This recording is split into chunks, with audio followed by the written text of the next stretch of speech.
Does my HOA need to file a tax return, or does my HOA file a tax return? Yes. Here's an example of the questions we receive. This is Ann from Stanson, Virginia. Help, I was just elected treasurer of our HOA. My husband says I might have to file a tax return, but no one on the board has any idea. This is so common. This is something you just lose in the mix. It happens all the time, but yes, you do need to file a tax return. The information I'm going to provide in this particular overnight edge comes from our course, 1120H Basics. This course will teach anybody, such as Ann, how to file her HOA's tax return. Very simple. If you qualify for 1120H, which is going to be our topic, check it out. It'll save you a ton of money instead of hiring a professional.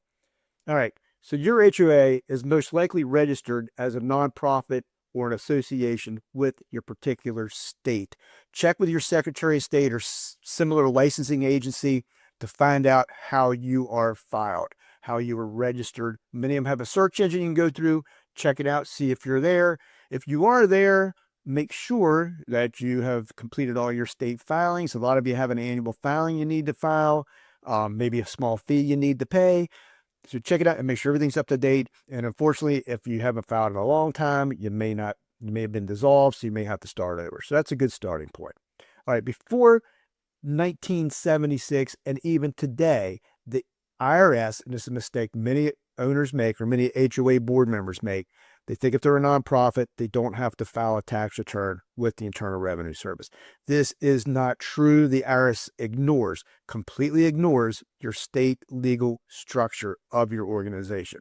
So forget that. It doesn't matter. As far as the IRS is concerned, you're either going to be a nonprofit, an IRS nonprofit, or a corporation. So let's look into nonprofits first.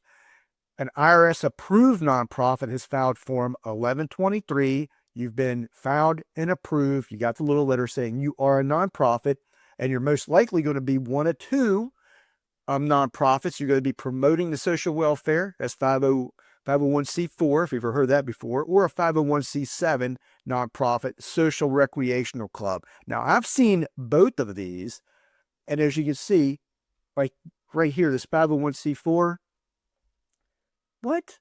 For an HOA? How do you promote social welfare? I've seen them.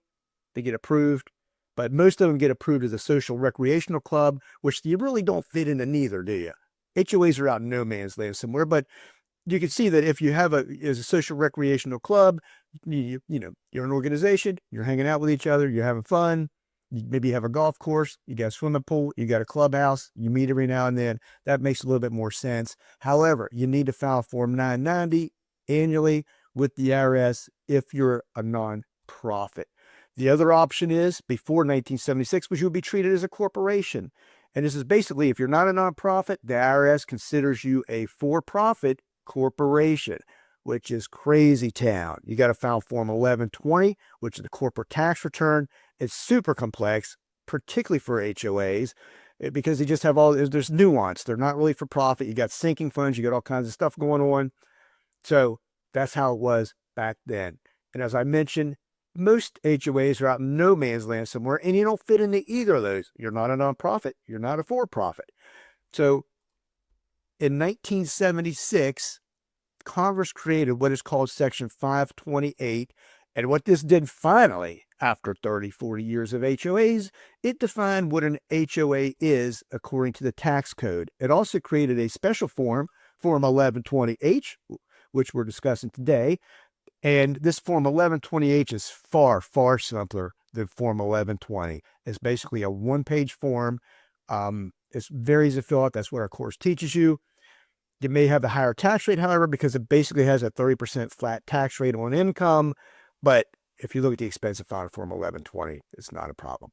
You can file it if you meet the definition of an HOA, which Section 528 created. Let's go over the definition now to see if your HOA qualifies.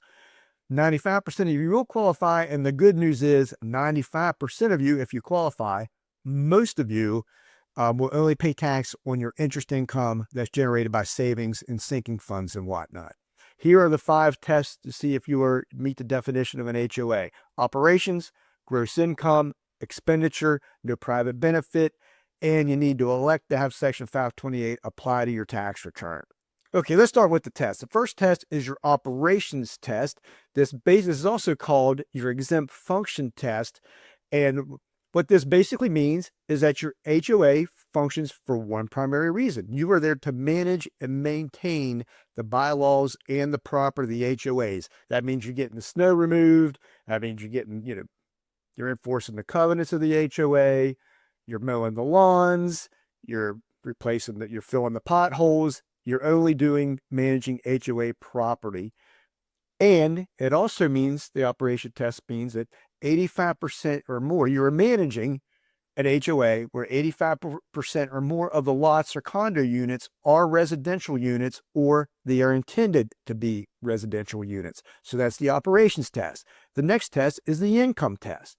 This means that to pass the income test, 60% or more of your revenue generated by your HOA has to be what is called exempt function income. This is basically income from dues, fees, and assessments from association members. All right, you with me so far? That's not too bad. What it also means is that less than 40% of your HOA's income is non-exempt. That means it comes from interest on your savings, investment income, renting out, say, a clubhouse, renting out property, leasing income. I got to know a lot of condos. If you have a big building, you put a billboard on the side of it and bring money from that. Taller buildings, a lot of you selling cell towers and stuff on top of them. That's non-exempt income. That is not part of the 60%. So, and also if you have a golf course or you have a pool, money paid to you by non-members to use the golf course or go to the pool, that's non-exempt function income. Now we go to the expenditure test. 90% of the expenditures of your HOA has to be exempt function, and that basically means it's exempt function expenses, which means it's for maintaining and managing HOA property. Let's say mowing common areas, HOA road repair, snow removal, that sort of thing, and you're managing the HOA. No private benefit, your next test. It also means no private inurement. This is a word that goes back to nonprofits. It basically means your HOA cannot benefit one person or group to the detriment of other members. Here's the kicker, and this is where we get someone wants me to audit their HOA. This is what I hear.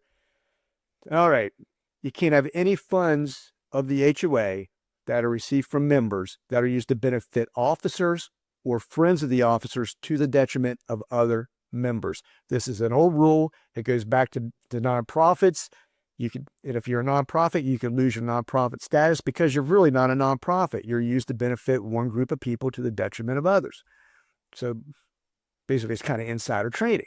All right, final test is you make the election. You elect to have Section 528 applied to your HOA for the tax year. And this is pretty simple. It's a year-to-year election, meaning you make it each year when you file, timely filed, Form 1120H. So you only make your election because you file the Form 1120H by the due date. That's it. Hey, remember, all this information in this particular Overnight Edge came from our Form 1120H basics class. If you're interested, check it out on overnightaccountant.com. Thank you. Please leave some questions or a comment below if you'd like us to maybe if you have an idea for an edge or you want to comment or maybe have a question. Please leave in the comments below. We'll get back to you. Check out the playlist for more tax and business tips.